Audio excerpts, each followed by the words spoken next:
diversidad del sistema tributario argentino. Y quiero, por favor, que de alguna manera, yo después les voy a enviar todo esto, participen, por favor, sepan colaborar un poco con el docente, traten de alivianar un viernes hasta ahora para todos. Entonces, la idea es que charlemos un poco de impuestos y vamos a ir viendo un poco de cada uno. ¿Pero qué saben de impuestos? ¿Qué oyeron de hablar de impuestos? Estamos bombardeados por impuestos, así que algo tuvieron que oír hablar o directamente en carne propia sufrir. Coméntenme, por favor.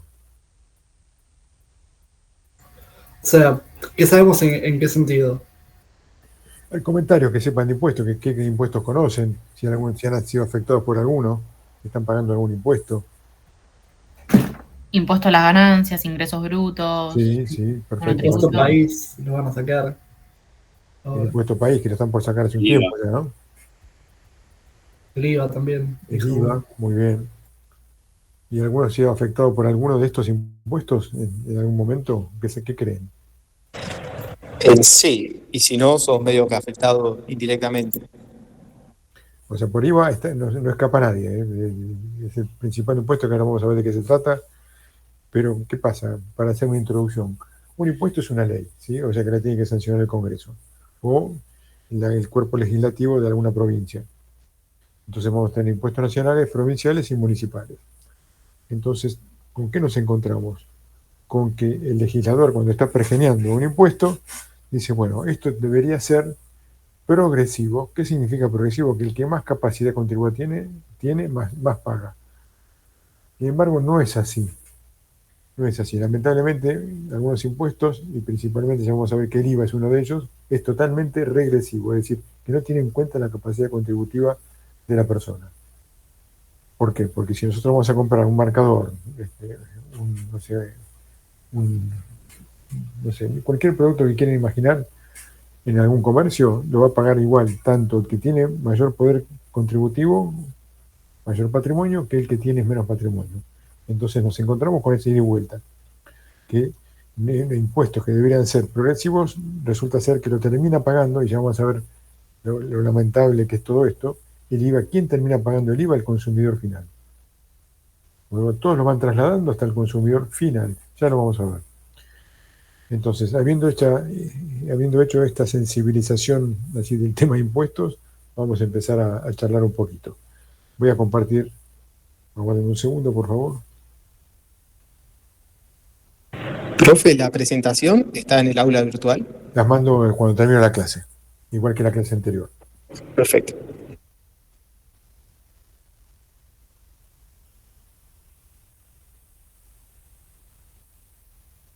Bueno, díganme si se ve bien ahora, chicos.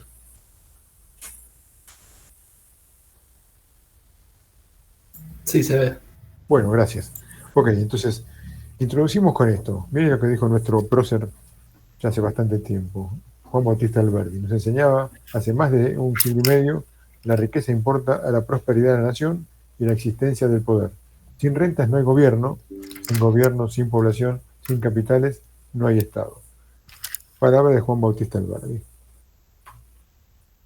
Vamos a ver el concepto jurídico del impuesto. Son las prestaciones pecuniarias que el Estado o ente público autorizado al efecto por aquel, en virtud de su soberanía territorial, exige de sujetos económicamente sometidos a la misma. Es decir, acá vamos a ver algunos conceptos que son prestaciones pecuniarias.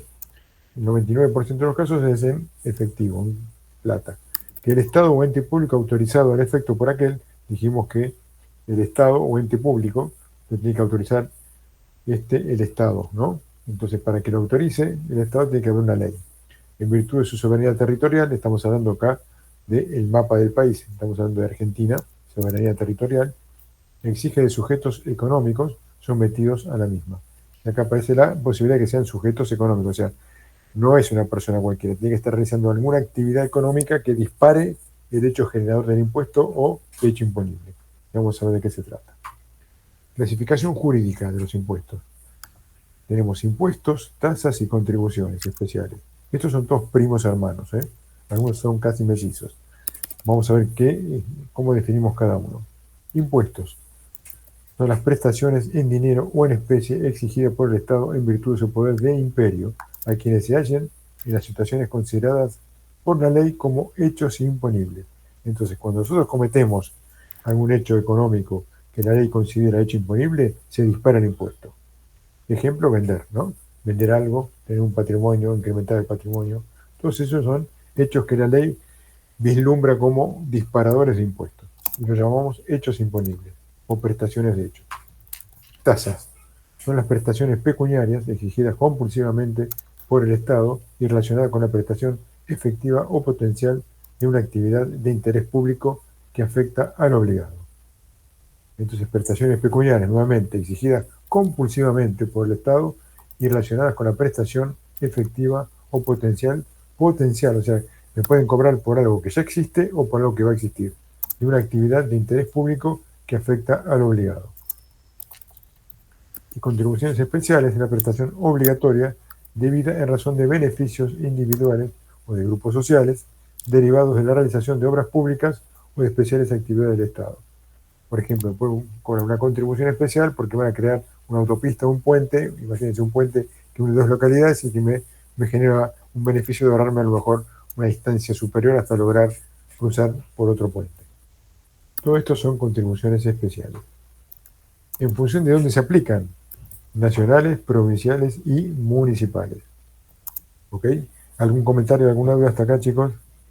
Profe, ¿cuál es la diferencia entre el impuesto y la tasa? Eso, son primos hermanos casi todos. Fíjate. Sí, pero por si hay una diferencia capaz específica. Mirá acá, donde dice potencial. Esta es la diferencia. Una prestación, o sea, lo que va a dar el Estado, el impuesto no da nada al Estado, efectiva o potencial. ¿Sí? Entonces acá tenemos que una tasa ya se diferencia del impuesto porque en el impuesto no hay una prestación efectiva o potencial que afecte al interesado. Directamente se recauda y después vemos cómo se distribuye en los famosos datos de seguridad, higiene, ¿no? Atención hospitalaria y demás, que debería hacerse cargo del Estado y que muchas veces nosotros tenemos que recurrir a lo privado para poder cumplirlo, ¿no? Para suplirlo. Pero acá lo que tenemos con impuesto, prestaciones de dinero o en especie exigidas en virtud de su poder de imperio a quienes se hallan en los hechos imponibles. Y en la tasa, relacionada con la prestación efectiva o potencial de una actividad de interés público que afecta al obligado. Acá tenemos entonces como que hay una devolución que podría mostrarse a través de una tasa. Esa es la gran diferencia. El otro no hay una devolución visible. Es una masa de dinero que entra en las arcas del Estado y que después se distribuye con fines nobles, digamos, por llamarlo de alguna manera, que a veces no termina de cubrirlos y tenemos que cubrirlo nosotros con nuestros pagos de bolsillo. ¿Ok? Ok, profe, gracias. Ok. Bueno, sigamos entonces. Decimos que en función de dónde se aplican tenemos impuestos nacionales, provinciales o municipales. Nacionales son gravámenes que aplica la nación ya en el ejercicio de poderes conferidos por la Constitución, ya en el ejercicio de poderes conferidos por el Congreso de la Nación. O sea que es una ley. O sea, un impuesto nacional proviene de una ley del Congreso Nacional. Provinciales son gravámenes que aplican las provincias en ejercicio de poderes no delegados en virtud de los regímenes de unificación y coparticipación. Acá cuando decimos unificación y coparticipación, después lo vamos a destacar un poco en algún impuesto, principalmente en ingresos brutos. Y municipales, cada comuna, en función de las actividades económicas que así se radican, aplica distintos tributos. No lo vamos a mencionar porque cada comuna puede mantener un montón de tributos que algunos conocen como mejor seguridad de higiene, motores, no sé, yo puedo nombrar algunos así, pero cada comuna aparece con un impuesto diferente. Que últimamente estaban tratando en la provincia de Buenos Aires de esas comunas de meterlo dentro de los servicios. Y ahí surgieron los problemas, ¿no? O sea, le venía la boleta de la luz desde sur o de norte y de pronto ahí aparecía algún impuesto. Con lo cual estaban obligando, porque no podía hacer pago parcial, que al momento de pagar la totalidad del servicio para que no se lo corten, estaban incorporando ahí un impuesto. Un descontrol total, ¿no? Postulado básico, hecho imponible, también llamado presupuesto de hecho, es el acto o hecho que da origen al nacimiento del impuesto. Ahora vamos a ver cuáles son los hechos imponibles de cada impuesto. Pero cuando nosotros realizamos alguna actividad económica, esa actividad económica si encuadra dentro de la ley de un impuesto, de lo que es el objeto del impuesto, o los sujetos del impuesto, caemos en el presupuesto de hecho o hecho imponible y disparamos el impuesto. Para que se vea claro, impuestos de aduana. Empezamos con uno de los impuestos nacionales que son fáciles de visualizar. Consiste en gravámenes a la importación o exportación de mercadería de productos. Se lo conoce también como derechos de aduana, y el hecho imponible, ¿cuál es? Cuando pasa la mercadería por la frontera política. Es decir, cuando la mercadería sale o ingresa al país, se dispara el impuesto de aduana. No son derechos aduaneros las tasas relacionadas con las operaciones de embarque o desembarque, ejemplo de derecho de muelle, guinche, estadística, etc. Acuérdense que entonces se los conoce como derechos de aduana, pero tenemos que considerar cuál es el hecho imponible. Cuando pasa la mercadería por la frontera, ingresa o que egresa. Caemos en impuesto a las ganancias. Profe, Sí, por favor. perdón, ahí en lo que esto de impuestos de aduana, puede ser que haya, no sé, no sé bien cómo es el nombre, pero cuando vos traes algo importado para, no sé, Sí, montar en tu producto y después vos ese producto lo exportás, como que tenés sí. Una un ahorro transitoria. ahí en impuesto. Claro, porque te toman una nacionalización transitoria. Claro, Exactamente eso es lo que vos decís. Pues bueno, yo no quería abundar tanto, pero es como vos decís. Es como que haces una temporal, una temporaria o transitoria, entonces después lo transformás y lo vuelves a exportar y lo que pagaste es como que lo tomás como poca cuenta. Lo recuperás. Aníbal, una pregunta. ¿Estos son los famosos aranceles? ¿Es lo mismo? Claro, fíjate acá lo que estamos poniendo, ¿no? O sea, cuando vos decís tenés un arancel, estamos hablando de un derecho de aduana. Ahora, no Ok. es lo mismo el derecho de muelle, que son gastos intrínsecos a la importación o a la exportación. Ok, perfecto. Buenísimo. Ahí eso, pregunten chicos, porque con eso enriquecemos todo lo que es una filmina breve, a lo mejor. Ganancias, a ver, ¿qué saben de ganancias? ¿Alguien estuvo afectado en su recibo de haberes? Es el impuesto a la renta, ¿no? Exacto, está bien, el impuesto a la renta. Y bueno, ahora vamos a Que, ver. digamos, clasificadas por escalas, pero también hay rentas que te cobran ganancia, entres en la escala o no. Bien, bueno, está bien lo que dijiste, pero lo vamos a abundar un poquito más, fíjate. Lo vamos a dividir en dos, el impuesto a las ganancias, en personas humanas o personas físicas y las personas jurídicas o sociedades, ¿no? Entonces, para las personas físicas que residen en el país tributan el impuesto sobre sus ganancias de fuente argentina y extranjera. Cuando decimos fuente, imagínense el mapa de Argentina. Sobre lo que ganan dentro del país, los que residen en el país pagan impuestos a las ganancias por las ganancias que obtienen en el país y lo que obtienen en el exterior. Por su parte, las personas humanas residentes en el exterior solamente tributarán por sus ganancias de fuente argentina. Imagínense una banda que viene a tocar acá, que es del exterior, gana plata acá, paga ganancias por lo que por las ganancias que obtuvo acá, pero no es residente en el país. O sea que, entonces tenemos para las personas humanas, las personas físicas, y ahora vamos a ver qué es lo que rige acá. Rige la teoría de la fuente para las personas humanas. Entonces nos dice así la teoría de la fuente. Son ganancias de las personas humanas alcanzadas por el impuesto aquellas que cumplen con tres condiciones: periodicidad, permanencia y habilitación. A ver, ¿qué estoy diciendo acá?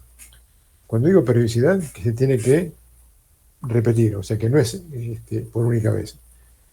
Después, permanencia, la fuente debe seguir existiendo después de generar la ganancia. O sea, para que lo vean claro. Y habilitación, que la fuente debe estar habilitada jurídicamente e impositivamente. Yo vendo un auto. O sea, compro mi auto en 100 pesos y lo vendo en 140. Y por el motivo que fuere. Entonces, yo no me dedico a vender autos. Entonces, no hay frecuencia, no hay periodicidad, no hay permanencia, porque una vez que vendí el auto se extinguió la fuente generadora de ganancias. Y la habilitación, bueno, puede ser que exista, que yo esté habilitado fiscalmente para vender y que tenga un quit y demás.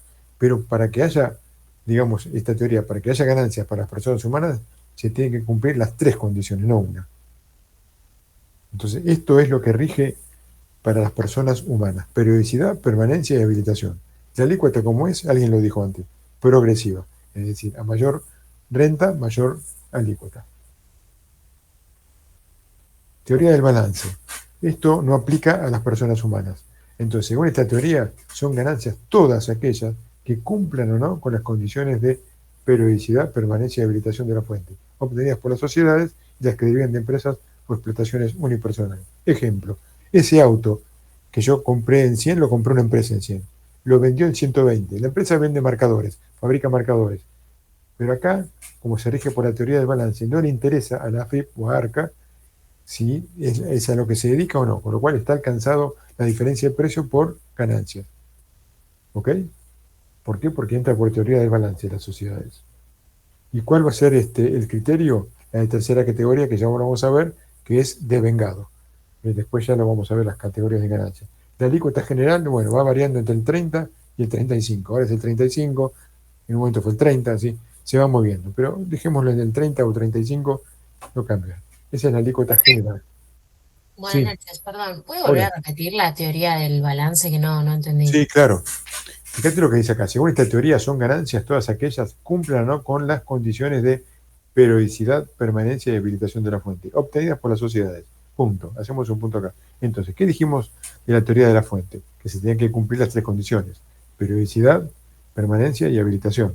¿Cuál fue el ejemplo? Yo compré un auto como persona humana, entro por la teoría de la fuente, pero como no me dedico a vender autos y obtengo una utilidad porque lo compré en 100 y lo pagué 120, no pago ganancias. ¿Hasta ahí sí? Sí. Vamos a la teoría del balance. Como dice esta teoría, son ganancias todas, cumplan o no con las condiciones de periodicidad, permanencia y habilitación. La empresa compra para su flota, para un personal jerárquico, lo que fuere, un auto, que lo compró en 100 pesos. Lo vende a los 3 años en 120, con lo cual tuvo una diferencia, una utilidad. Eso está alcanzado por ganancias. Y para la teoría del balance, que rige para las sociedades, no tiene en cuenta periodicidad, permanencia y habilitación, como en el caso de la teoría de la fuente para las personas humanas. Aníbal, pero esto es independientemente de la inflación. A O ver, sea, porque por ahí se vendió el auto más caro, pero porque hubo, no sé, toda la inflación que no, tuvimos. bueno, tomemos una situación, ahora yo te explico con inflación, pero ahí esto tomarlo como cuando nació esta teoría, entonces, ¿qué es lo que vas a decir? Que no había inflación, listo. Ahora veamos qué pasa con la inflación. Vos comprás un inmueble como persona, ahora vamos a la teoría de la fuente, persona humana. Comprás un inmueble en, no sé, $100.000. ¿Qué obligación tiene el escribano? De decirte que en el momento de hacer la operación se hizo en $100.000 y el tipo de cambio vigente, el oficial, era de 1.000 pesos, con lo cual $100.000, 100 millones de pesos, ¿no?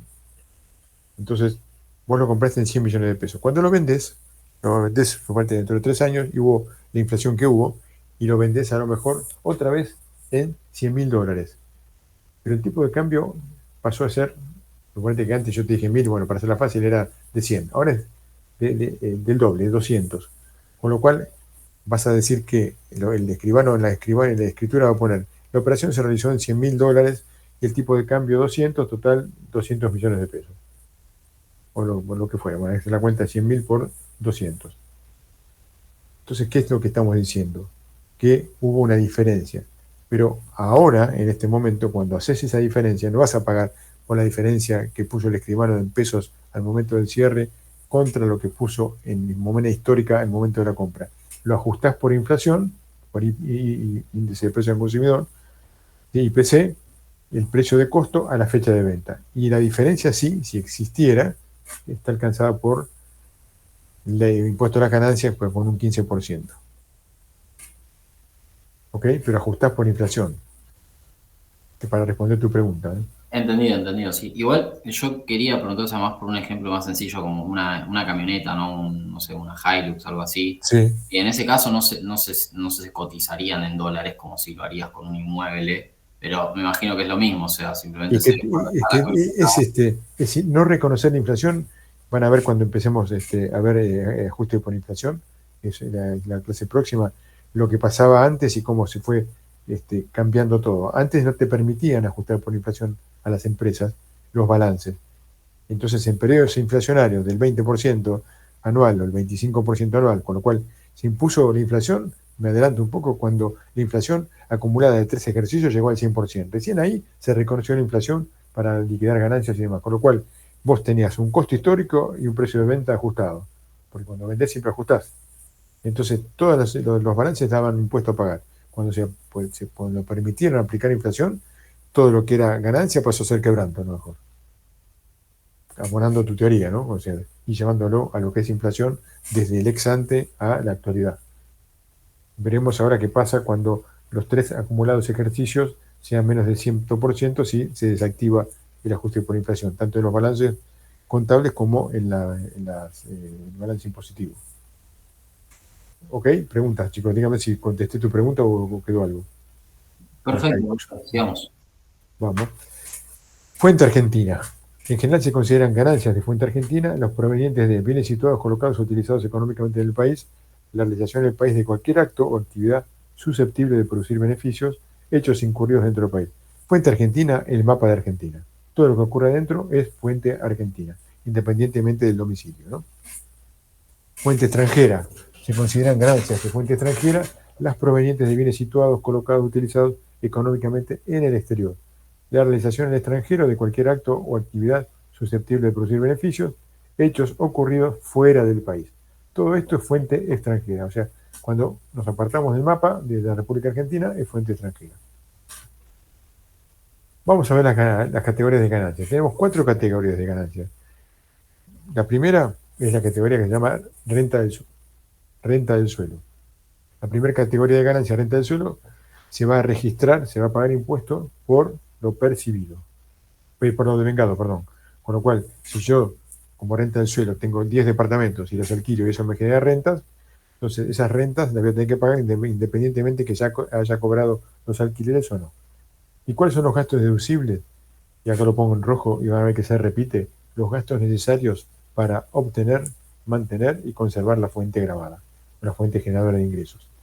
Entonces tenemos que vamos a poder deducir haberes, las reparaciones que tengan los inmuebles, los mantenimientos de tipo preventivo, las expensas, etcétera, cualquier otro gasto vinculado con obtener, mantener y poder conservar la fuente generadora de ingresos. Renta del suelo, primera categoría, devengado. Segunda categoría, recuerden que son 4, renta de capitales, comprende la renta proveniente de la colocación de capital, títulos, bonos, cédulas, debentures, cauciones, etcétera. ¿Cuáles son los gastos deducibles? Otra vez, obtener, mantener y conservar. Las ganancias grabadas, en este caso, como son títulos, bonos y demás, pueden tener comisiones, gastos y cualquier otro gasto que pueda, o cualquier otro concepto erogable que pueda tener por este tipo de operaciones. ¿Y cuál es el criterio para acá? Percibido. O sea, yo voy a pagar impuestos en la medida que tenga las ganancias, pero cuando sean líquidas y realizadas, o sea, cuando las haya percibido. ¿Alguien quería preguntar algo? Profe, Sí. yo tenía entendido que las obligaciones negociables Sí. y acciones que dan dividendos en Brasil no pagaban esto. Las que dan dividendos en Brasil. Tengo entendido que es así. Pero espera, las que dan dividendo en Brasil, pero vos tenés domicilio acá. No, lo había leído que es por un tratado de Mercosur eso. Ah, bueno, no, pará, eso. Hay un montón de excepciones, sí. Muchos títulos emitidos por provincia también están exentos.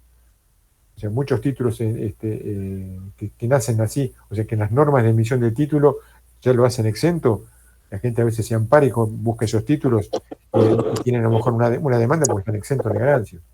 Igual, las que pagan dividendo en Brasil son imponibles en algún lado, en Brasil o en Argentina. No es que no pagan. O sea, lo digo a modo de dato. Claro, buenísimo. Bueno, habría que ver entonces cómo es la norma de emisión y si hay un acuerdo de países de tipo Mercosur o lo que fuere, como para evitar este pago de impuestos, ¿no? O no lo pueden evitar. A lo mejor no pagan acá, pero porque tienen un acuerdo Mercosur, pero lo Para pagan que no en origen. exista la doble imposición. Y para evitar la doble imposición internacional. Esto habitualmente hay acuerdos internacionales para evitar esa doble imposición. O sea, lo pagan allá, no lo pagan allá. O no lo pagan. O sea, vos tenés títulos de Brasil, como decís vos, bonos o lo que fuere de Brasil, y en Brasil pagan impuestos y vos lo tenés acá y tenés domicilio acá. Bueno, a lo mejor puedes tomar como tax credit lo que te cobraron allá o lo que pagaron allá para descontarlo acá. Un crédito de impuestos. O directamente estarían liberados acá y solamente cobrados, alcanzados por el impuesto en donde se origina, donde se emiten. ¿Ok? Bueno, esto es segunda categoría, renta de capitales, y va por percibido. Tercera categoría, renta de sociedades de capital y otros. Acá estamos hablando de empresas, ¿no? S.A., SRL, S.A., sociedades, SAU, lo que fuere. Gastos deducibles, todos los gastos para obtener, mantener y conservar las ganancias grabadas. Acá estoy nombrando algunos gastos, gastos de administración, de comercialización, financieros, amortización, etc. ¿Dónde aparece esto en tercera categoría en una sociedad? ¿Dónde me aparecen todos estos gastos?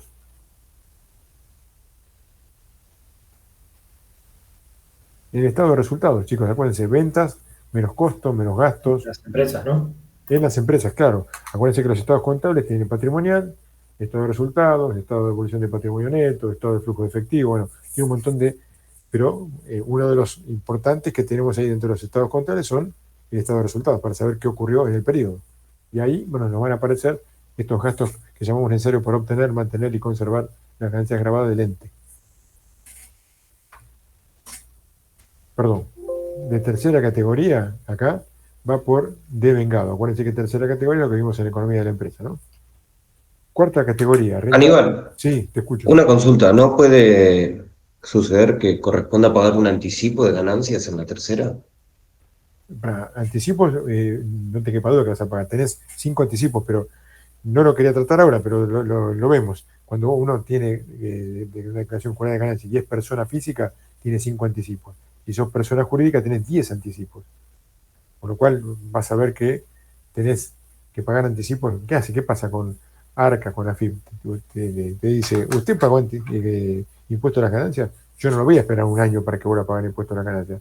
Entonces te hace pagar anticipos a cuenta del próximo ejercicio. Si sos una persona física, tenés 5 anticipos bimestrales. O sea, ahora en junio vamos a liquidar ganancias y bienes personales. Con lo cual se está modificando todo, ya se dieron a conocer ahora los aplicativos, después habitualmente sacan los aplicativos, después los emparchan, los vuelven a ajustar. Siempre hay que esperar siempre un poco más porque corremos el riesgo de trabajar sobre un aplicativo que no cierra, cuando sacan los aplicativos de ganancias y bienes personales. Pero ¿qué dice la FIP? Ah, bueno, usted pagó el año anterior, por el 2023 que se liquidó en junio del 2024, pagó ganancias. Bueno, no voy a esperar a junio del 2025 para saber qué pasó en el 2024. Entonces me va a pagar 5 anticipos cada 2 meses. O sea, si la liquidación se hizo en junio, vas a pagar en agosto, en octubre, en diciembre y en abril. Perdón, en febrero y en abril. Agosto, octubre, diciembre, febrero y abril. Ahí tenés los 5 anticipos del 20% de lo que pagaste en concepto de impuesto el año anterior. Y después, si ahora te da un importe mayor, lo tomás como pago a cuenta esos 5 anticipos y pagás la diferencia. Si sos una sociedad, tenés 10 anticipos, no 5. Con lo cual vas a pagar el 25% al mes siguiente de haber pagado ganancias y después tenés 9 anticipos más, que es el 20.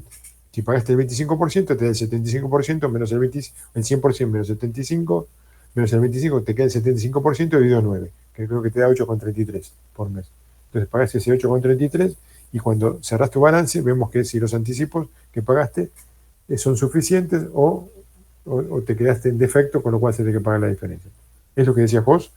Yo Sí, hablaba de eso, o sea, porque por ahí en una actividad uno tiene que anticipar una supuesta ganancia y quizás la actividad está justamente atada a condiciones externas, por ejemplo el clima, y después terminás ganando menos. Y por ahí sí, claro. Y, sí, a favor, ¿puede ser?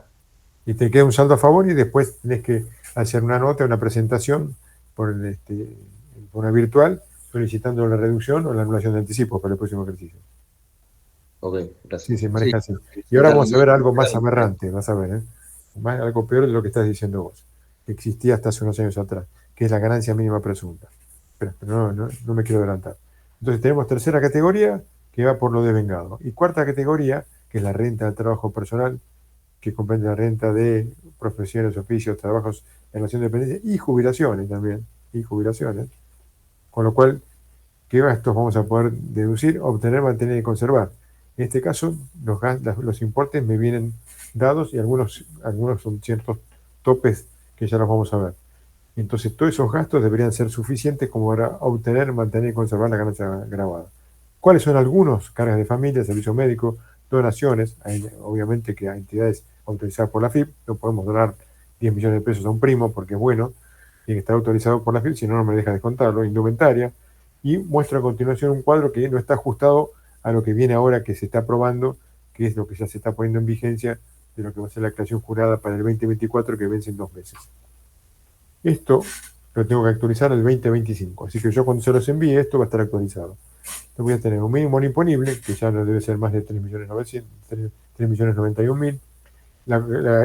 Esto se mantiene. Cuota médico existencial tiene un tope del 5% de la ganancia neta, con lo cual no puedo decir que gasté en una prepaga adicional 100 millones de pesos, porque vamos a tener esos 100 millones de pesos, no va a poder superar el 5% de la ganancia neta. Donaciones lo mismo, primas de seguro de muerte, intereses por préstamo hipotecario, esto es aberrante. Si ustedes compran una propiedad y con crédito hipotecario no pueden descontar más de 20.000 pesos en concepto de intereses. Esto tiene como 10 años. Debe tener 10 años ya este importe, para que se den una idea. Es alevoso, aberrante, ridículo que mantengan todavía estos 20.000 pesos. Vamos a ver qué pasa ahora con lo que está saliendo en estos días. Alquiler es 40% del alquiler, pero para eso tiene que ser no propietario. Acuérdense que ustedes, si son locatarios, pueden pedirle al propietario que les haga la factura y después la presentan junto con el contrato y descuentan, le presentan esto a su empleador y pueden descontar hasta el 40% del alquiler.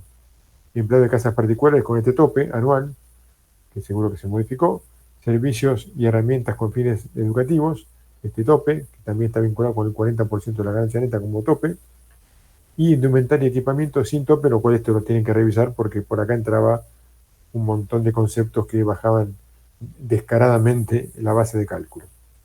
Profe, ¿y qué es el concepto de indumentaria? O sea, me compro ropa y... Que necesitas para trabajar y equipamiento. Imagínate que vos trabajás en una empresa y la empresa te dice, no, usted tiene que viajar, tiene que ir a tal lado, tiene que visitar una mina, lo que fuere, tiene que ir a algo los zapatos de seguridad y demás, el elemento de seguridad, y no te lo provee. Si vos te lo compras, perfectamente lo puedes descontar, pero tenés que demostrar, o sea, la empresa no te lo tiene que proveer. Lo mismo que una notebook, lo que fuere. Un equipamiento, un indumentaria y equipamiento. Si vos necesitas manejarte con una notebook para tu tarea y no te la provee la empresa, y bueno, la podés descontar. Todos esos son elementos de indumentaria y equipamiento. En la época de pandemia se descontaba la conexión a internet también. Como no se podía ir a trabajar, había que hacer home office. Entonces, bueno, era esencial el pago de la factura de internet y se descontaba. Sigamos. Bueno, acá tenemos un montón de otras deducciones también vinculadas con las deducciones personales, que esto seguro que se actualiza cuando les mande lo que vale para el 2025, que vence acá dentro de 2 meses y que ya está saliendo. Entonces acá nos quedaba entonces así. Primera categoría, renta del suelo, alquileres, devengado. Segunda categoría, títulos, percibido. Tercera categoría, empresas, por devengado. Y cuarta categoría, remuneraciones en relación de dependencia, jubilaciones, lo que fuere, por percibido. Es el momento en que se genera el impuesto. IVA. Vamos a ver, hasta ahora lo que vimos. ¿Alguna duda, chicos, de ganancias? ¿Algún comentario? Me sigue quedando un poco de duda el tema del devengado y percibido. O sea, cómo se cobraría en cada caso. Fíjate, primera categoría que dijimos que son renta del suelo, alquileres. Entonces vos tenés que facturar los alquileres. Vamos a empezar por ahí, ¿no? O sea, no podemos decir, bueno, alquilé tanto y no demostrar. Así es la facturación. Y vos vas a pagar impuestos, o sea, vas a acumular una cantidad de alquileres en el periodo, independientemente de que lo hayas podido cobrar, aunque sea los últimos, porque lo cobras el día 10 del mes siguiente. Entonces cerrás el ejercicio y a lo mejor te quedan, para ponerlo medio simple, los alquileres de diciembre que lo cobras el 10 de enero. Porque se le pasaron. Al que no tiene alquiler, te pagan por adelantado. Sí. Pero hay casos que a lo mejor que no te pagan por morosidad, por lo que sea, bueno, a menos que vos demuestres la incobrabilidad, tenés que pagar. Tenés que pagar en función de los alquileres que facturaste. A eso se refiere, devengado para la primera categoría. Percibido para la segunda. O sea, ¿cuándo vas a pagar impuesto? Cuando percibas las rentas de los títulos. No el capital, las rentas. Cuando un título paga un cupón y demás, que le paga intereses y demás, todo eso son ganancias. La ganancia está alcanzada por el impuesto. ¿En qué momento lo pagás? Cuando lo percibís. La tercera categoría es la que vimos en la economía de la empresa. Las empresas que contabilizan todo por devengado. O sea, vos vendés, mostrás la cuenta de ventas como cuenta de resultado positivo. Después le deducirán los gastos, pero ventas menos costos, menos gastos, te da un resultado. Pero a lo mejor la venta esa, el cliente te paga en los 90 días. Si vos cerraste el balance, lo que vendiste en diciembre lo cobraste en febrero, marzo. ¿Sí? Y la cuarta categoría es cuando te pagan el sueldo, en el momento que lo percibís el sueldo, en ese momento te descuentan ganancias. Para que lo veas bien. ¿Existe una variación del interés punitorio en las fechas de pago. O sea, depende de cada organización o lo define el BCRA. ¿El interés punitorio a qué te referís? ¿El interés punitorio de qué? De una falta de pago, una incobrabilidad. No, eso tiene que ir a juicio. Y vos querés demostrar que tenés una incobrabilidad, a lo mejor vas a juicio, le iniciás el juicio y a partir de ahí te van a habilitar una tasa que es la tasa activa, Banco Nación, para los préstamos o para los descuentos y demás, que es la vigente en el momento. Por lo cual es un trabajo de hacer tramos de tasas de interés para ir actualizando con el punitorio o con el resarcitorio la deuda. Bien, y si es por morosidad, ahí va variando según el estadio de morosidad que tiene, ¿no? Claro, porque a lo mejor ahí se empiezan a acumular, empieza lo que se llama antonomasia, que es interés sobre interés. Es decir, bueno, tengo una parte que es de capital de interés resarcitorio y ese capital actualizado le hago jugar los punitorios. Entonces se te empiezan a juntar doble carga de interés. Uno que actualiza y otro que es interés puro. Claro, muchas gracias. No, por nada. Bueno, con esto terminaremos ganancias, por eso, más dudas de ganancias, pregúntenme chicos, o charlemos, traigan algún caso, lo que quieran, y lo vemos, o si no pasamos al impuesto siguiente, que es el IVA. Bueno, vamos al IVA, impuesto al valor agregado, IVA. Este es el impuesto por excelencia regresivo. Vamos a ver cuál es el hecho imponible, o sea, cuándo nace el impuesto. Las ventas de cosas muebles situadas o colocadas en el país, las obras, locaciones y prestaciones de servicios, así como las importaciones de cosas muebles. Esas importaciones definitivas están alcanzadas por el impuesto. El impuesto es un gravamen al consumo. Vean el ejemplo. Un productor fabrica un bien, una mercadería, se la vende al mayorista. Entonces se la vende en 1.000 pesos, masiva. Y calculemos, utilizamos la alícuota general. Acuérdense que el IVA tiene varias alícuotas. Tiene una del 10,5 para algunos conceptos, la del 21 que es la alícuota general, y también tiene la del 27 para algunos servicios. Entonces, partamos de la alícuota general. Esta persona o este productor original fabrica, ¿sí? Le carga el IVA, 1.000 pesos masiva, 1.210, se lo vende al mayorista. El mayorista duplica el precio. Entonces vale ya ahora 2.000 pesos masiva, o sea que en cambio de 210 pesos, 420. Se lo vende al minorista y el minorista le carga un 50%. Esos 2.000 pesos los vende 3.000 pesos masiva, el 21%, es 630, ¿no? El 21% de 3.000, 630. ¿Y se lo vende a quién? Al consumidor final. Entonces, cuando se lo vende al consumidor final, le va a vender a 3.630. En definitiva, el pobre Cristo que paga el IVA es el consumidor final. Todo lo demás lo trasladaron. ¿Por qué? Porque cuando nace esto, con el fabricante, con el productor, hacen 1.000 pesos masiva a 2.210. Pero le vende el producto a 1.210, con lo cual el mayorista que se lo paga le paga 1.210. Él no puso un peso para el IVA. Ahí arrancó. Y lo mismo después hace ya el mayorista, que a su vez tendrá compras y descontará el IVA crédito fiscal. Pero si no tuviera compras y fuera todo pasamano, el que paga siempre es el pobre consumidor final, con lo cual es el más regresivo de los impuestos, el IVA. ¿Ok? Profe, ¿y hay alguna forma de arreglar esto? O sea, en otros países... En otros países el IVA es el 10%, en Paraguay creo que es el 10%. Acá nació con el... Pero digo, para que no sea tan regresivo para los consumidores. Y digamos que tendría que tener, a ver, ustedes si viajan, algunos que hayan viajado, vieron que cuando estamos por volver, vamos para el aeropuerto, en algunos cuando estamos en Europa más que nada, ¿no? Y decimos, bueno, vengo a presentar todos los tickets y te devuelven el impuesto. Tendría que ver algo así, ¿no? Para el consumidor final.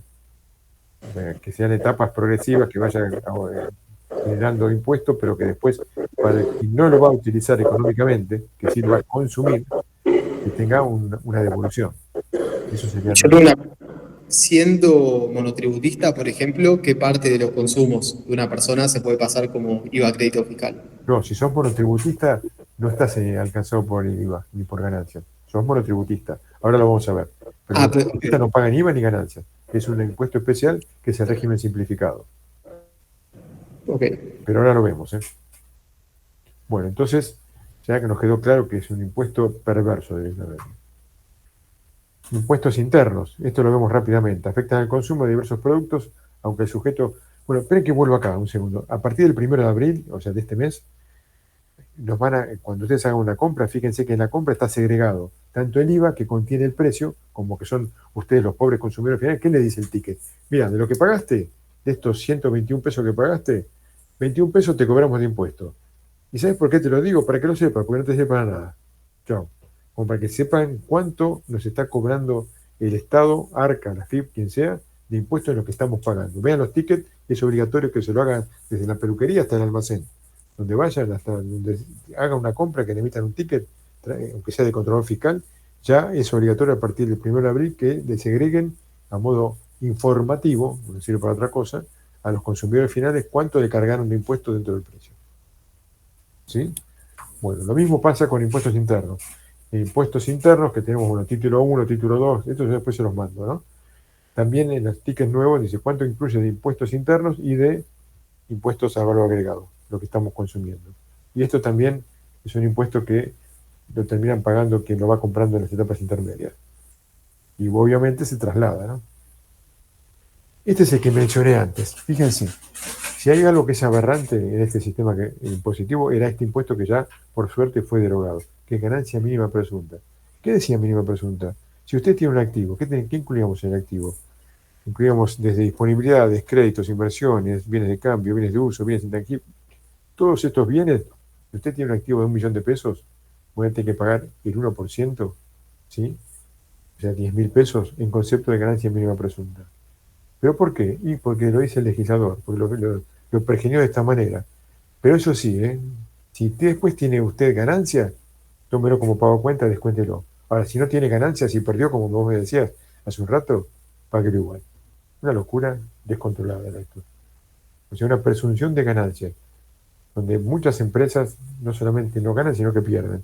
Bueno, acá tenían que pagar aún perdiendo. ¿Cuándo dejó de existir? El 1 del 4 del 19. O sea, ya hace 6 años. Pero hasta hace 6 años era terrible esto. Era un rechazo que provocaba liquidar este impuesto porque el cliente decía, ¿pero qué me están liquidando? Si yo perdí plata y tengo que pagar. O sea que es confiscatorio. Un impuesto es confiscatorio cuando nosotros del impuesto no se genera ganancia que me permita afrontar el pago del mismo impuesto y tengo que recurrir a mi patrimonio para pagarlo. Eso es confiscatorio. Se consume parte de mi patrimonio cuando no pago. Derogado. Bienes personales. Así como cuando vimos ganancias, para que lo puedan asociar, es como una película que va avanzando a lo largo del año. Bienes personales es una foto. ¿Cuándo se saca la foto? A fin de año, el 31 de diciembre. El que no tomó recaudos, el que salió movido, el que salió borroso, lo lamento. Salió en la foto del 31 de diciembre. Son sujetos pasivos de este impuesto las personas físicas domiciliadas en el país y las sucesiones indivisas radicadas en el mismo por los bienes situados en el país y en el exterior. Hagamos un paréntesis. ¿Qué es una sucesión indivisa? ¿Alguien tiene idea? ¿Puede aportar algo? No, bueno, a ver. ¿Cuál era la pregunta? ¿Qué es una sucesión indivisa? Porque fíjense la definición, ¿quiénes son los sujetos pasivos del impuesto a los bienes personales? Las personas físicas domiciliadas en el país y las sucesiones indivisas radicadas también en el país. Por los bienes que tiene el país y con los bienes que tiene el exterior. ¿Pero qué es una sucesión indivisa? ¿Un auto es una sucesión indivisa? No. Un auto puede ser uno de los bienes que entra en la sucesión. Vamos a verlo de esta manera. Hay un benefactor, por llamarlo así, una persona que fallece que tenía 10 departamentos y tiene 5 hijos. En teoría, hay un plazo en el cual los hijos tienen que iniciar la sucesión y esos bienes que estaban en cabeza del causante del fallecido pasan a cabeza de cada uno de los hijos. Pero ese plazo, ese lapso entre el fallecimiento y la apropiación de los bienes en cabeza de cada una en forma definitiva de esos bienes, se lo llama plazo de la sucesión indivisa, de la masa indivisa de bienes. Entonces, ¿qué dice la FIP? Si fallece el causante, el titular de los bienes, ¿sí? No voy a esperar que ustedes hagan la sucesión y se radique todo esto en cabeza de cada uno y después ustedes tengan un nuevo patrimonio, supongamos que son 5 hijos, le corresponden 2 departamentos a cada uno, que tengan 2 departamentos y con su nuevo patrimonio paguen o no el impuesto a los bienes personales. A partir del momento que fallece el causante, el titular de los bienes, se va a nombrar un administrador de la sucesión, y esta persona va a seguir pagando impuestos como si estuviera vivo el causante, hasta que esos bienes se adjudiquen a cada uno de los hijos. Eso es la sucesión indivisa. El lapso que va desde el fallecimiento del titular de los bienes hasta que se adjudica en cabeza de los herederos cada uno de los bienes. ¿Ok? ¿Quedó? Profe, una duda. Sí. Ahí, en el caso, ¿no? Si esta persona que falleció no dejó la casa, el auto, las acciones, bueno, Sí. el patrimonio, pero lo hubiese dejado como en un fideicomiso, ¿en ese caso también se pagan los bienes personales? Claro, o sea, a ver, si el fideicomiso estaba pagando bienes personales, cosa que es un tema delicado, saber que un fideicomiso paga bienes personales, porque habitualmente no lo paga, ¿sí? Entonces veríamos cómo está. Pero si no estaban todos metidos los bienes en un fideicomiso, entra por las generales de la ley y este sería el caso. Así que hay que analizar bien cómo eran los bienes en forma previa al fideicomiso, ¿no? Perdón, la sucesión indivisa sería que hasta que no se distribuya y se haga la sucesión, se debe pagar impuestos. Claro, hasta que no se asigne en cabeza cada uno de los herederos los bienes pertenecientes a esa masa indivisa de la sucesión, va a seguir pagando impuestos. Cuando se lo adjudica, paga cada uno por los nuevos bienes que tiene. O sea, es el lapso entre el fallecimiento y la adjudicación de esa masa indivisa. ¿Ok? ¿Sí? Sí, perfecto. Gracias. Sí. Pregunten, chicos, por favor. Bueno, entonces fíjense, ahora que sabemos que es una sucesión indivisa, decimos que las personas físicas domiciliadas en el país y las sucesiones indivisas radicadas en el país por los bienes situados en el país y lo que tiene en el exterior. O sea, los que tengan domicilio acá, sean personas físicas o sucesión indivisa, pagan por lo que tienen acá y por lo que tienen en el exterior. Las personas físicas domiciliadas en el exterior y las sucesiones indivisas radicadas en el exterior por los bienes situados en el país. A ver, fíjense, la ley, acá viene la parte que lo charlamos un poquito. La ley es muy machista, a punto tal que dice que el marido tributará y expresará a través de su declaración jurada los bienes propios, o sea, un bien propio son los adquiridos antes del casamiento, no es ganancial. Los adquiridos a posteriori del casamiento, que nada dicen de que sean propios, son gananciales. O sea que lo adquiere la sociedad conyugal.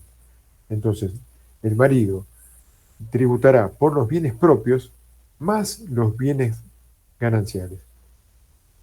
Por lo cual, se le arma una pelota de bienes al pobre hombre que es seguro que va a pagar impuestos. Pero acá surgió algo cuando se sancionó la ley de casamiento igualitario y se generó un vacío legal. ¿Por qué? Porque la pregunta de millón es, ¿quién es el marido en el casamiento igualitario? Entonces acá la colisión es, como la ley nació machista, dijo, el marido declarará los bienes propios y los bienes gananciales. Cuando surge el tema del casamiento igualitario, ¿cómo se cubre ese vacío legal? La ley que dice, bueno, que lo declare entonces 50% cada uno. Momento. Entonces, si el casamiento igualitario puede declarar 50% cada uno de los bienes gananciales, para que esto sea justo, en la sociedad conyugal del casamiento no igualitario, que haga lo propio, y es la posición que tenemos en el estudio. Los bienes que son gananciales, que en la escritura aparezcan ambos cónyuges, o el nombre de ambos casado con, suficiente para que nosotros impulsemos que lo tiene que declarar 50% cada uno, y con lo cual bajamos sustancialmente la base de cálculo del impuesto. ¿Ok? Bien, ahora vamos a, no sé lo que quería mostrar. Es más fácil en el registro civil que pregunten quién se apercibe marido, me parece. Sí, bueno, pero es una pregunta que a lo mejor no está preparada la sociedad o el registro civil para denunciarlo. ¿Sí? A lo mejor debería ser así, pero ya es un tema que ya pasa por la privacidad, ¿no? Y a lo mejor no se quiere vulnerar ese derecho. Bueno, a ver, en el caso de patrimonios pertenecientes a los componentes de la sociedad conyugal, corresponde atribuir al marido, además de los bienes propios, la totalidad de los que revisten el carácter de gananciales, excepto que se trate de bienes adquiridos por una mujer con el producto de ejercicio de profesión, oficio, empleo, comercio o industria. O sea, que sean bienes propios y que se declaren al momento de adquirirlo como propio. Que exista separación judicial de bienes. Bueno, acá es obvio, ¿no? Si se separan los bienes, cada uno tributará y declarará los propios. Que la administración de todos los bienes gananciales la tenga la mujer en virtud de una resolución judicial, obviamente. Y acá está el tema de casamiento igualitario, que fue el que planteé, que les traje el caso del estudio. Exentos, los bienes pertenecientes a los miembros de misiones diplomáticas, las cuentas de capitalización, las cuotas sociales, los bienes inmateriales, los bienes amparados por las franquicias y, por suerte se derogó esto último, perdón, los inmuebles rurales que antes se declaraba a través de ganancia mínima presunta. Fíjense a dónde llegaba la ganancia mínima presunta, que decía, usted tiene bienes, inmuebles rurales, bueno, no entra por bienes personales, va por ganancia mínima presunta, con lo cual agrandaba el activo de mínima presunta. Ahora se derogó, con lo cual estos bienes rurales, si uno tiene campos y demás, entra por bienes personales. Exento. Esto lo actualicé hoy como para que quede con los que salió últimamente. Para el año 2024, que es lo que se declara ahora en junio de 2025, el mínimo para declarar es 292 millones. Fíjense cómo creció esto en estos últimos 2 años. Esto se inició en el año 1991 con $100.000. Hace 5 o 6 años atrás, esto representaba, para que se den una idea, $10.000, con lo cual con un auto ya pagaban bienes personales. Hoy sería estos $100.000 al tipo de cambio que hoy se sancionó, que a partir del lunes se deroga el cepo y demás. ¿Leyeron algo? ¿Escucharon algo? Bueno, a partir del lunes aparentemente se acabó el cepo y se va a tener una flotación entre 1.100 y 1.400. Flotación sucia, obviamente, ¿no? Porque en cuanto haya una corrida, el Banco Central aparece vendiendo y si no comprará algo y si no flotará en forma sucia entre 1.100 y 1.400 el tipo de cambio oficial. La legalidad de eso, profe, es... Y bueno, lo dejamos ahí.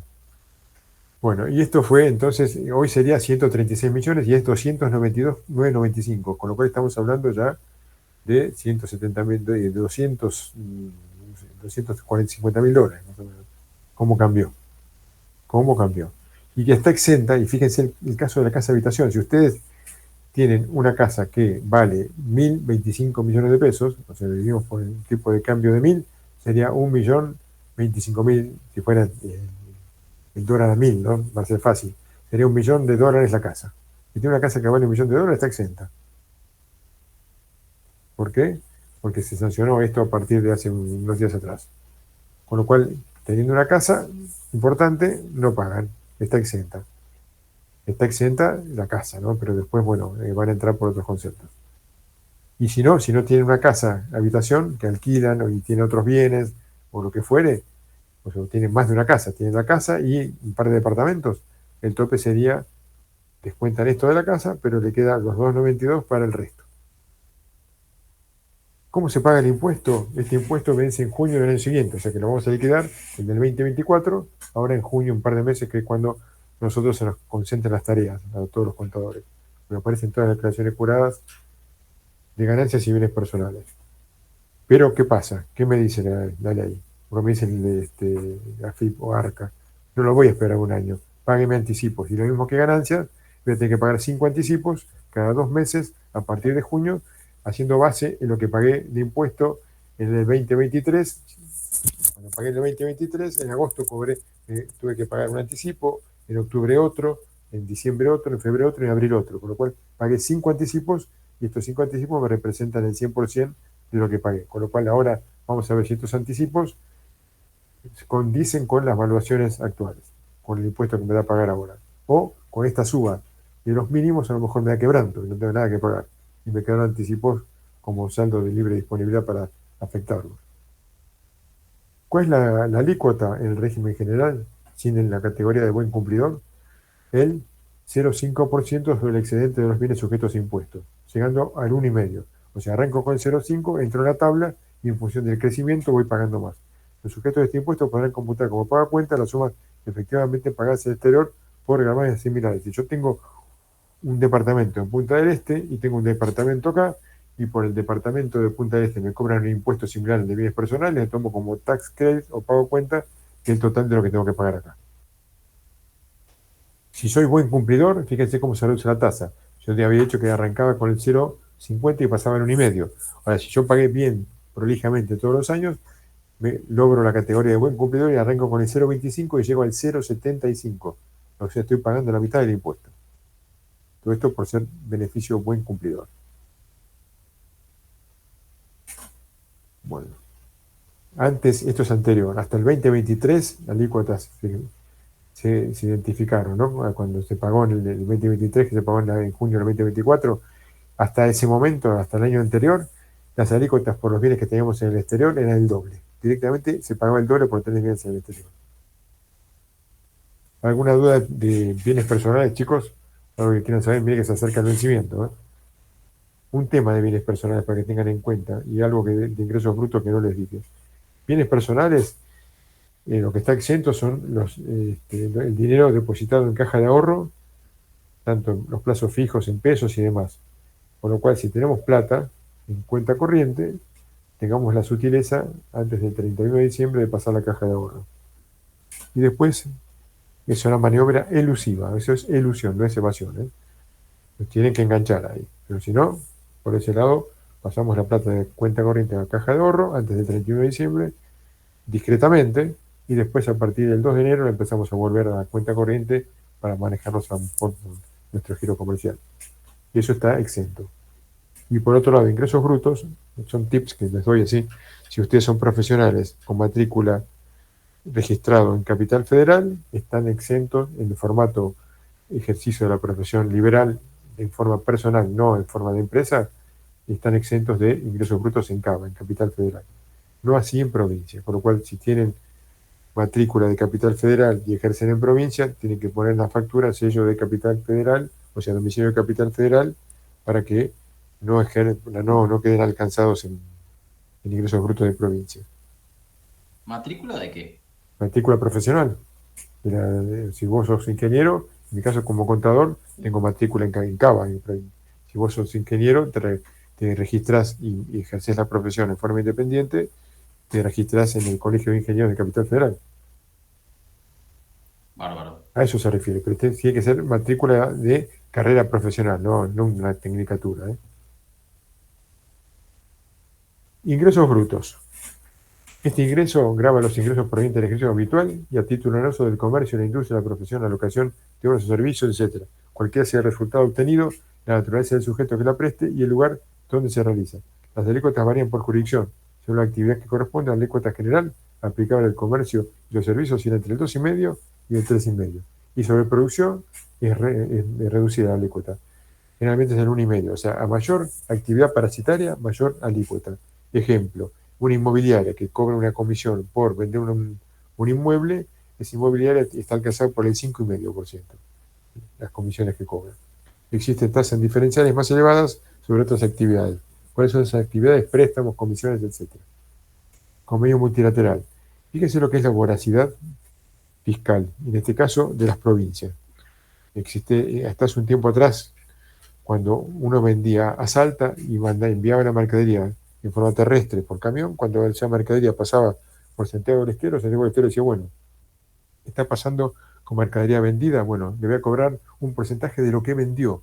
No me cobraba un peaje como si fuera una ruta, me quería cobrar un porcentaje de lo que vendió. O sea, nada más dislocado que eso, no tiene ningún amparo de nada. O sea, simplemente necesidad de fondos, voracidad fiscal y locura. Entonces, para eso aparece lo que se llama el convenio multilateral. ¿Qué dice el convenio multilateral? Multilateral, que cuando yo vendo más de una jurisdicción, entiéndase por jurisdicción las provincias más Capital Federal. O sea, tenemos tantas jurisdicciones como cantidad de provincias más CABA. Cuando vendo más de una jurisdicción, voy a tener que aplicar convenio multilateral. ¿Qué significa eso?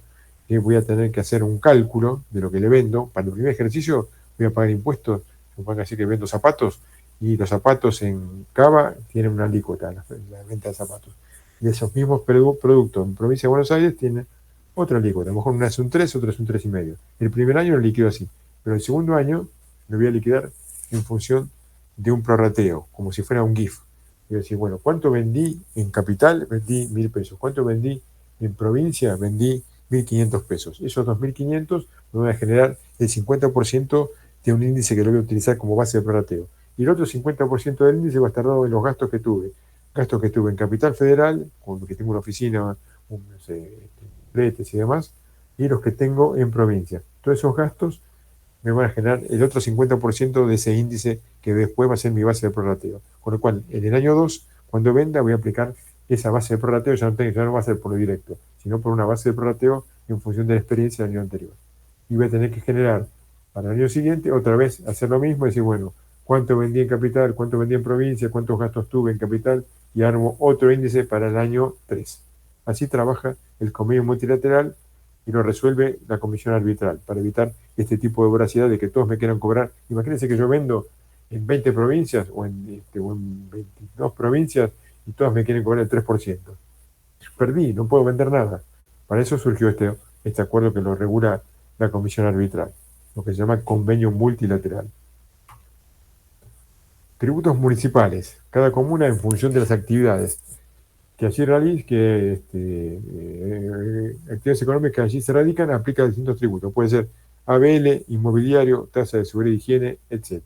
Estos son los tributos municipales. Los nombro simplemente, no tiene mucho sentido desarrollarlos. Y ahora aparece el famoso, que nombraron ustedes antes, que dijimos lo dejamos para luego, el monotributo. El monotributo nació muy bien, porque apuntaba a los oficios, o sea, a los electricistas, a los plomeros, así que de pronto, pagando un impuesto muy módico, tenían acceso a la jubilación y a la obra social. Entonces, estos tres componentes formaban lo que pagaban en forma mensual. Después se desvió, y de pronto nos encontramos que aparecían clientes que tenían un garage con 200 cocheras en microcentro y eran monotributistas, con lo cual los parámetros que ya vamos a ver del monotributo explotaban por el aire. Se dieron cuenta que tenía que salir del monotributo y entrar en el régimen general, o sea, escribirse en IVA y ganancias, y abandonar el monotributo, y algunos lo hicieron por motus propio y otros impulsados por la FIP, determinando 2 años para atrás ganancia e IVA y con las multas correspondientes y los intereses correspondientes. Vamos a ver entonces cómo se divide este impuesto. Acá tenemos locación y prestación de servicio y el resto de actividades, o sea, venta de bienes. Acá en este impuesto castigamos más el componente impositivo. Acuérdense que tenemos 3 componentes: impuesto, jubilación y obra social. Con el componente impositivo castigamos más a la locación y la prestación de servicio que a la venta de bienes. Definición de pequeño contribuyente: personas humanas que realicen venta de cosas muebles, locación de prestación de servicios y ejecución de obras, incluida la actividad primaria. Personas humanas integrantes de cooperativas, asociaciones indivisas continuadas del causante, y que no se consideran actividades comprendidas en el ejercicio de las actividades de dirección, administración o conducción de sociedad. O sea, si yo soy un director de una sociedad, administro una sociedad, conduzco sociedades, no puedo ser monotributista, tengo que escribirme como autónomo. Y me tengo que escribir en autónomo para la parte jubilatoria, en ganancias y en IVA. Y ahí entonces podré emitir mi facturación. Que tampoco hubieran en los últimos meses anteriores calendarios, ingresos brutos provenientes de actividades a partir del 1 del 2025. El tope es que no hubieran superado esto, ¿no? 82.370.000. Esto es el tope de la categoría máxima, que es la K. Va de la A hasta la K. B, no superar en el periodo indicado anteriormente los parámetros máximos de magnitudes físicas y actividades de mercado. ¿Cuáles son esos parámetros? Ahora lo vamos a ver. Yo no puedo tener una superficie mayor de tanto, no puedo consumir más de 20.000 kilowatts por la categoría más alta, y no puedo tener la superficie máxima para la máxima categoría acá es 200 metros cuadrados, y el alquiler de vengado, no recuerdo cuándo, ahora lo vemos, no puedo pagar más en concepto de alquiler de tanta plata. Si supero alguna de estas magnitudes, aparte de la facturación de los 82.370.000 años para la categoría más alta, me voy del monotributo, me voy a régimen general. Aníbal. Sí, te escucho. 2 consultas. Primero, en el caso de un profesional independiente, sí, que cobre en algún año un honorario excepcional que te haga pasar, ¿qué ocurre? Y consulta también en qué parte entraría el responsable inscripto acá, o a qué va el responsable inscripto. En régimen simplificado no existe la figura de responsable inscripto. Es cuando te pasás del monotributo, pasás a responsable inscripto, o al régimen general, que es lo mismo. Okay, bien. Eso sería, digamos, la respuesta de tu segunda pregunta. Y después la primera, repetime la situación. Sí, si en algún caso un profesional independiente que... Sí. Si se excedía. Sí, si se excede, pero por una ocasión excepcional de... Pero si te excedes, tenés que pasar a responsable inscrito. No te puedes exceder de estos 82.370.000, que es la categoría máxima, y que paga mucho por mes. Ya lo vas a ver. Listo. Okay, gracias. Lamentablemente así. Después podrás volver, pero ya pasás a inscrito.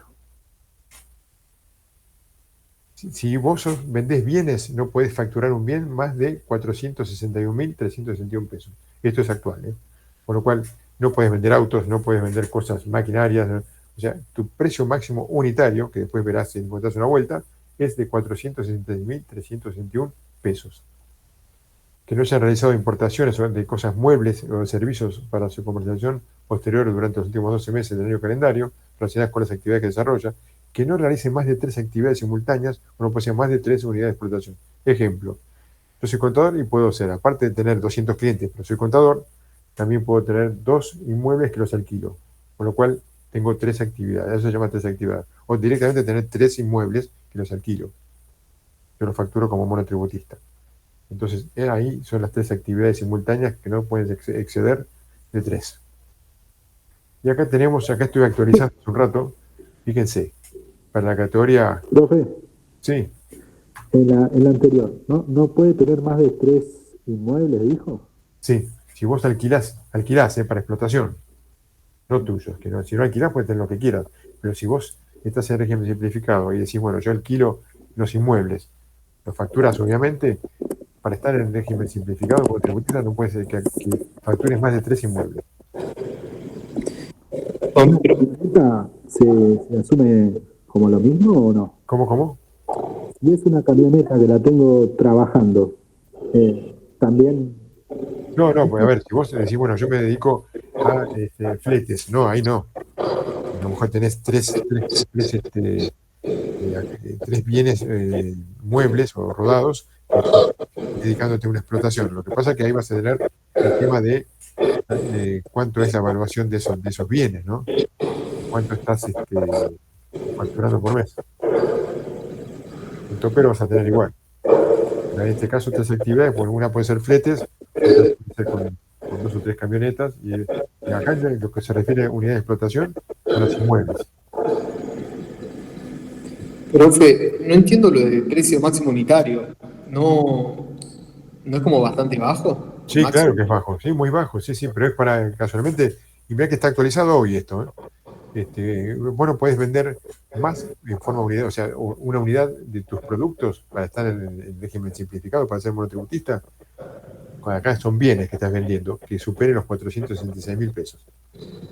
Sí, pues, si sos profesional, sí puedes facturar 1 millón de pesos, con los topes del monotributo, obviamente, ¿no?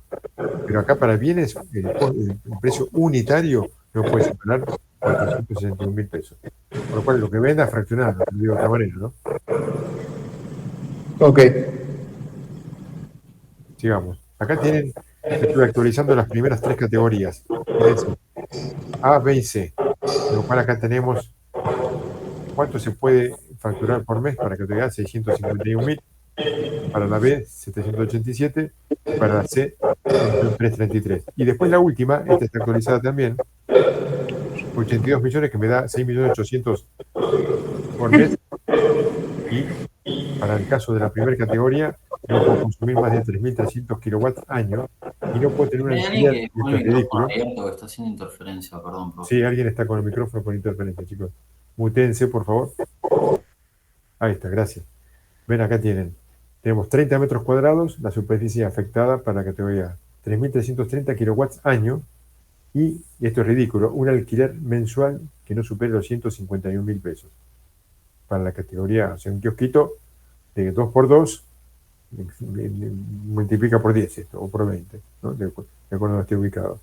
Con lo cual esto es ridículo, no existe.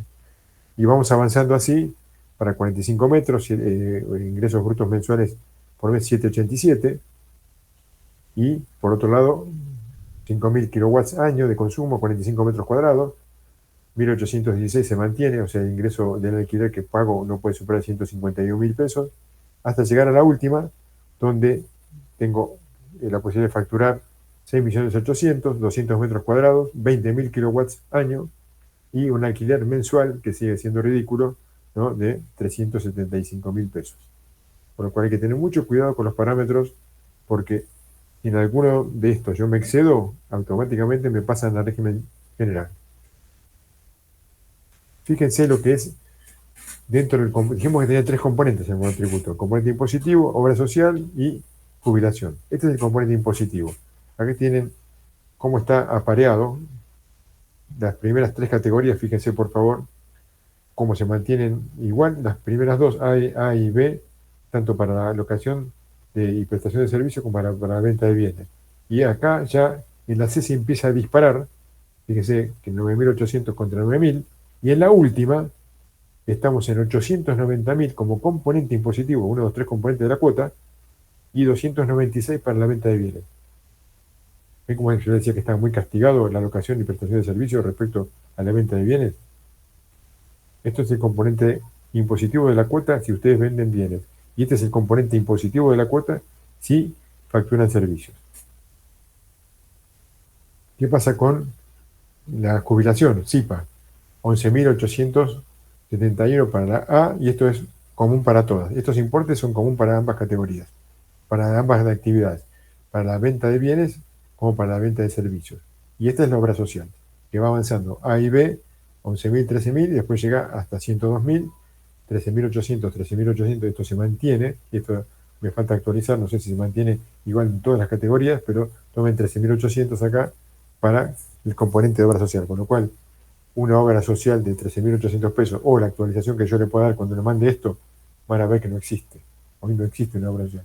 Tampoco existe la posibilidad de decir, bueno, soy monotributista, voy a OSECAC y digo, buenas, me quiero escribir en OSECAC porque figura en el listado, y le van a decir, no, está cerrado, está bloqueado. Con lo cual, si no hacen un amparo con un abogado, no van a poder acceder a OSECAC a través del monotributo.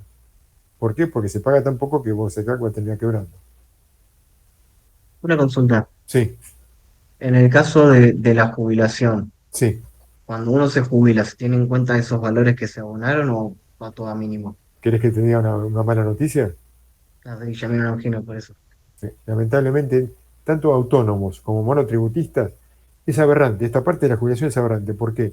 Porque hay un monotributista que estuvo pagando durante, no sé, 30 años. Va a la mínima.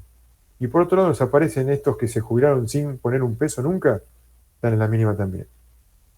Y por otro lado aparece la asignación para el adulto mayor, el pobre hombre, ¿no? No tiene la culpa, pero a lo mejor nunca tuvo un trabajo en blanco. Bueno, él cobra el 80% de la mínima.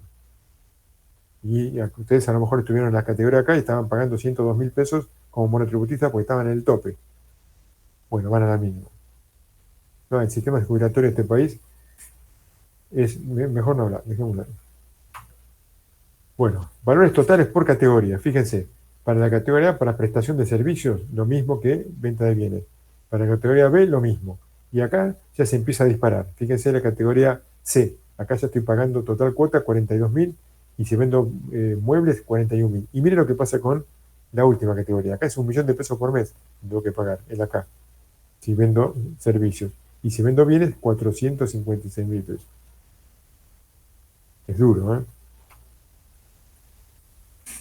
Sí, si te atrasas en las cuotas hay intereses. Sí, claro, sí. Siempre hay intereses. Siempre hay intereses. Acá en AFIP, los intereses dejaron de ser un negocio. Hace muchos años los intereses eran muy bajos, pero después ya con el tiempo se dieron cuenta que la gente, algunos se financiaban con la AFIP, ¿no? Entonces los aumentaron ostensiblemente. Y ahí les aparece el tema de intereses transitorios y después punitorios. ¿Alguna duda hasta acá de todo lo que vimos, chicos? Si no, voy a entrar en el cierre de la clase. O sea, estés en la categoría que estés, sos monotributo, te jubilás con la mínima. Sí, por ahora sí. Es una locura, pero es así. Lo único que quería preguntar era si dijiste que la venta de bienes está más castigada que la de servicios. No, la de servicios, mirá. La de servicios. Esto es servicios. Mirá cuánto paga en la última categoría. Y esto es bienes. ¿Ok? ¿Lo ves?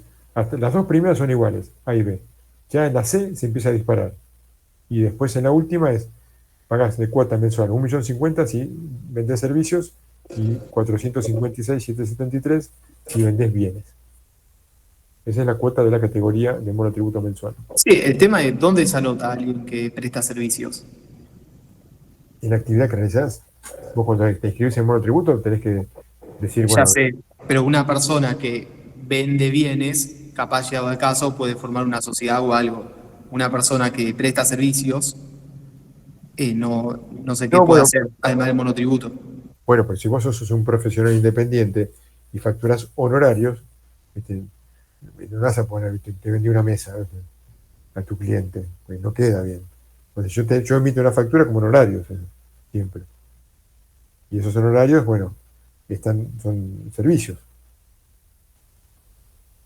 Cuando decimos locación y prestación de servicios, estamos incluyendo profesionales también, ¿eh? No solamente servicios no Sí, profesionales. sí, obvio. Obvio.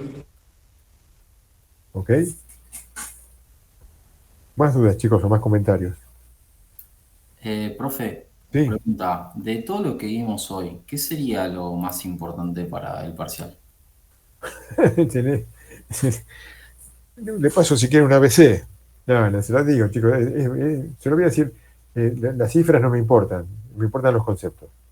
Esa es la respuesta. Conceptos. No le voy a pedir que me diga cuánto es la categoría E de es una locura, ¿no? O sea, el tema de lo de vengado, lo Claro. perseguido, lo del cómo La teoría de la fuente, la teoría del balance, toda la parte esencial de cada impuesto. El hecho imponible del impuesto. la diferencia entre ilusión y evasión, eso también podría ir. No, eso se lo comento yo a ustedes, no. No, eso sí. Eso lo charlamos en el estudio, si quieren, pero no. No, eso no va. Bueno, más dudas, coméntenme. Profe, una consulta. Sí. Una persona que trabaja en relación de dependencia Sí. y aparte tenga que tributar por régimen simplificado, ejemplo, Sí. que venda Sí, lo que sea, o presta sí. un servicio. Sí, sí. ¿Cómo sería la cuota del monotributo? ¿Pagás No, igualmente? pagás, bueno, si vos estás en relación de dependencia, solamente pagás el componente impositivo. Ok. O sea, Eso es jubilación lo y eso bueno. no entra en la parte del pago del régimen simplificado. No, porque acordate que el monotributo tiene 3 componentes. El impositivo, que no zafás.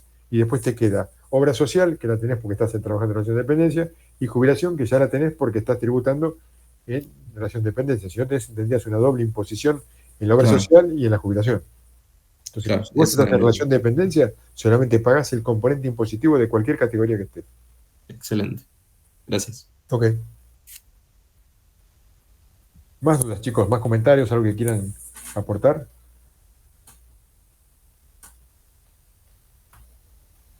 Factura electrónica. La factura electrónica desde el 1 del 4 del 19 es lo que rige. Que no me vengan a decir, bueno, te hago la factura acá, o no me vengan, se me cortó la luz, entonces te hice una factura manual. Factura electrónica. Recategorización. Frecuencia es 2 veces por año. Es un corte semestral, o sea, de enero a junio, y la recategorización es en julio, y después de julio a diciembre, la recategorización es en enero. Ahí vemos si alguno de los parámetros nos excedimos, subimos de categoría. Y si estamos por debajo, podemos disminuir la categoría. ¿Ok? Hasta acá estamos, chicos. ¿Alguna duda? Aquí llamo el caso AFIP una experiencia personal, que la traigo como para divertirnos un rato con AFIP. Fíjense, viene un cliente al estudio y me dice, no, sí, me recomendó a tal persona. Bueno, coménteme, un cliente extranjero. Dice, ¿qué hizo? Y me llegó una carta de AFIP. Cuando llega una carta de AFIP, te estoy hablando de unos años atrás, ¿no? Un susto, un terror, es como que le llegara la orden de ejecución, más o menos.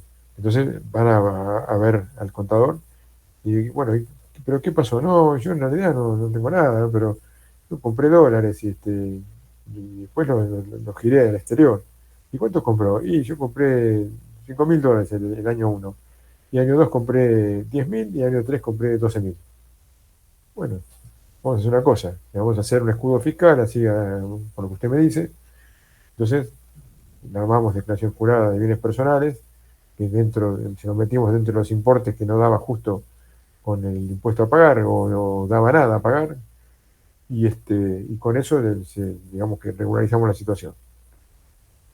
Me dice, bueno, ahora tengo citación para dentro de 5 días hábiles, así que usted me puede acompañar. Bueno, como no, vamos, tratar de acompañar a un cliente a la FIP es facturar también, ¿no?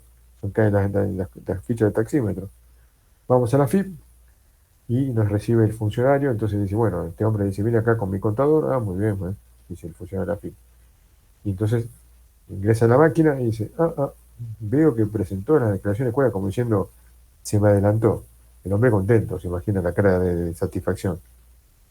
Pero estoy viendo, y ahí es donde viene la parte complicada, que en el año 1 usted dice acá en la clase escolar que compró $5.000 y compró 20.000. El año 2 dice que compró, no sé, $8.000 y compró 30.000. Y el año 3 dice que compró $12.000 y compró 40.000. Ahí se hizo un silencio, este buen hombre me miró, yo lo miré y yo pensé un montón de barbaridades. ¿Por qué?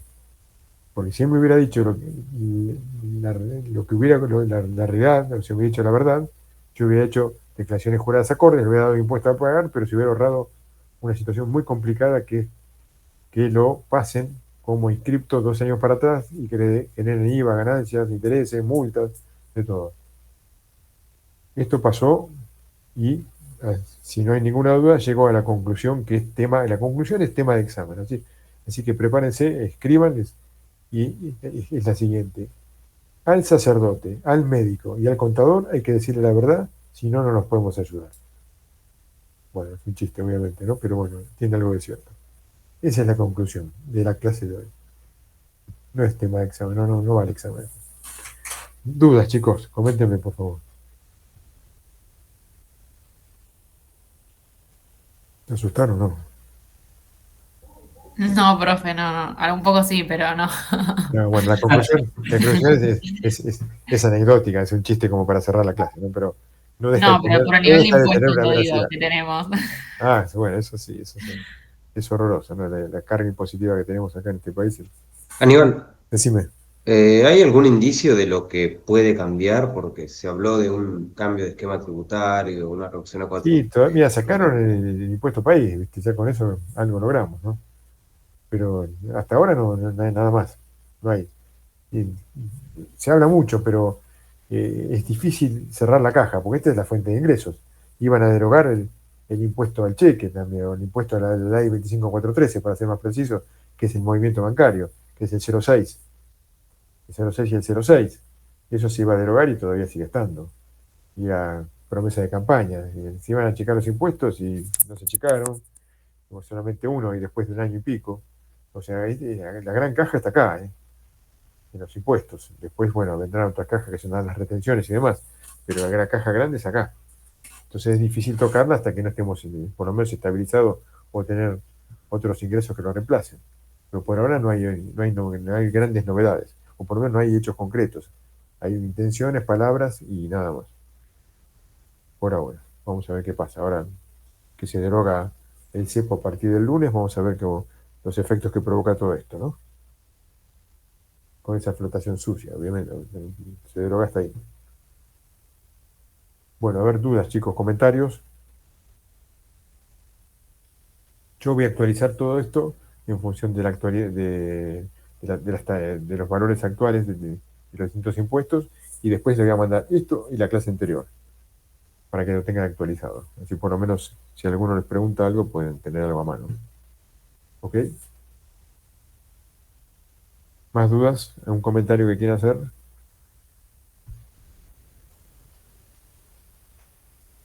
Bueno, los libero entonces. Les deseo buen fin de semana.